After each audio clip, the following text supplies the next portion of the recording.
Energy equals mass times the square of the speed of light. I'll give it a go.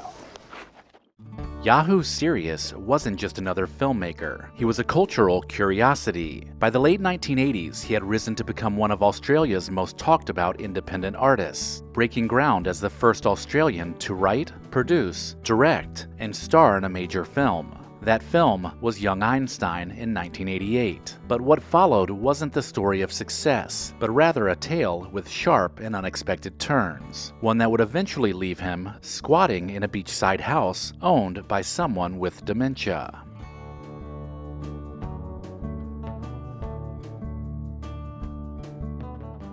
Yahoo Serious was born Greg Peed on July 27, 1953, in New South Wales, Australia. As a young man, he worked as a tire fitter as he put himself through art school, but he would eventually end up getting expelled.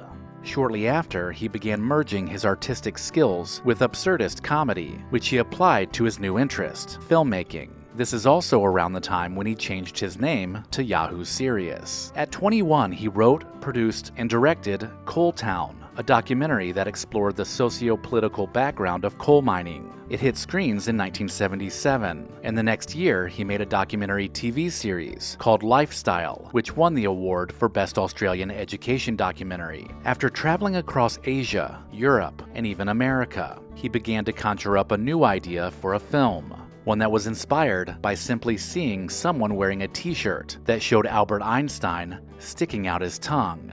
When he returned to Australia, he adapted a previous screenplay about an Australian who invents rock and roll music into a quirky, low-budget film about Albert Einstein, and an alternate reality set in Australia.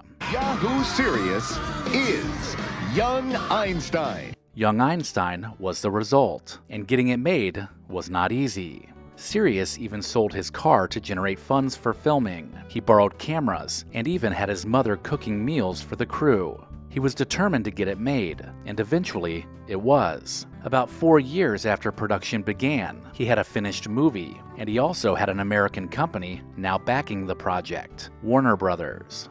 When the film was released in 1988, audiences were introduced to a wild-haired apple farmer from Tasmania named Albert Einstein. Young Einstein figures out how to split the beer atom and then heads to Sydney to get his invention patented. Along the way, he invents rock and roll music and begins a romance with a French scientist named Marie Curie. Mixing social and political satire with humor and slapstick, Young Einstein struck gold with young viewers. Although the movie wasn't a huge hit at the box office, it did make Yahoo Serious an overnight star. He appeared on all the big talk shows that year and even graced the cover of Time magazine in February 1989. People were intrigued by his hands-on approach to filmmaking. It was unusual for someone to be involved in nearly every aspect of a movie's production. Serious had come up with the idea, wrote the script, acted, added visual elements and music, and even did all of his own stunts, which was unheard of. After this wild roller coaster journey during the 1980s, Serious had no interest in making a sequel, but he felt like he had hit on something with satirical takes on true stories. So 5 years later, Recollection hit theaters. This was his take on a modern-day Robin Hood story, using the Australian outlaw Ned Kelly as the protagonist. In Recollection, Ned robs banks and gives everything to the poor, which eventually leads to his own family becoming a victim in need of $1 million to save their island.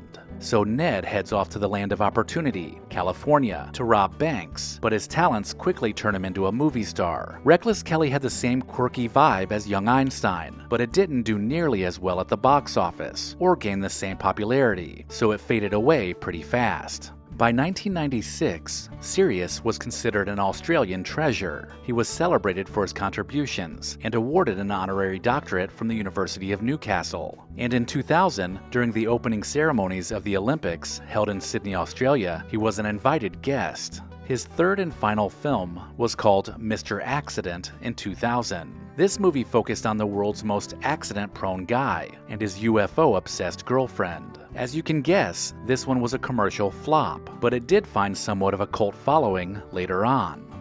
In the early days of the internet, circa 2000, Serious registered a quirky new site, YahooSerious.com. That very same year, he attempted to sue the internet search engine Yahoo for trademark infringement. The lawsuit didn't succeed, and he has held a grudge with the company ever since. He even dedicated a page called The Original Yahoo on his website, where he outlined all the reasons why he believes they stole his name. Up until this point, Yahoo Serious had been married to Lulu Pincus, someone he collaborated with on all of his films, but his life would take a turn for the worse when they separated in 2007 and then divorced in 2010. The reasons for the split remain unclear, but it seems to signify the start of Serious's financial decline. By 2016, health problems had started to plague Serious. He not only had surgery on his hip, but he was also treated for lymphoma. The toll of his marriage falling apart and his health setbacks made him a shadow of his former self. Serious always loved the northern beaches of Australia, so he rented an apartment in a small beachside town there. By 2020, he was evicted for not paying his rent and was ordered to pay his landlord $15,000 in back rent. Before long, he found himself homeless. He was living in his car with his dog, and he would often use the public shower facilities by the beach. That's when a compassionate local named Margaret Charlton decided to help the aging former star. Knowing Yahoo and seeing him from around Palm Beach, I'd spoken to friends of myself and Philip, and we thought it might be a good idea and give him accommodation to keep an eye on Philip while Philip was struggling with little life issues. She invited him to move into the residence of an elderly man named Philip Porter. Charlton had power of attorney for Mr. Porter, and she handled his cooking and cleaning, but she preferred to have someone nearby to watch over him when she was gone. So Serious moved in. She mentioned that it was clearly communicated to Serious that the offer was only valid until Mr. Porter was transferred to a nursing home, which would happen when his dementia progressed. At that point, she would want Serious to move out so she could sell the property to pay for Mr. Porter's care. However, when that moment arrived, Serious not only refused to leave, he actually moved from his basement room up into the main house. This sparked a nasty conflict between Serious and Miss Charlton. Serious was told to vacate the property for months, but instead he barricaded the doors and posted no entry signs. Following numerous confrontations with Miss Charlton, and after a court order, he was finally removed from the property, but not without a fight. He insisted he wasn't squatting, but rather trying to survive. I'm not squatting. How would you define it then? Surviving, just. Look at the weather out there. Turn your camera around and have a look at the weather. While he was refusing to leave, the house was simultaneously being emptied out so they could list the property for sale. Eventually, the sheriff showed up and physically removed him from the property. Currently, there are serious concerns for the well-being of Yahoo Serious and his little dog, Jingle. After he had been removed from the home he had been squatting in for months, the weather turned to cold rainstorms, and Serious was back to living out of his car, with his whereabouts now unknown. Let me know in the comments if I missed anything, and please consider subscribing and sharing Recollection Road Entertainment with someone you know. As always, thank you so much for watching.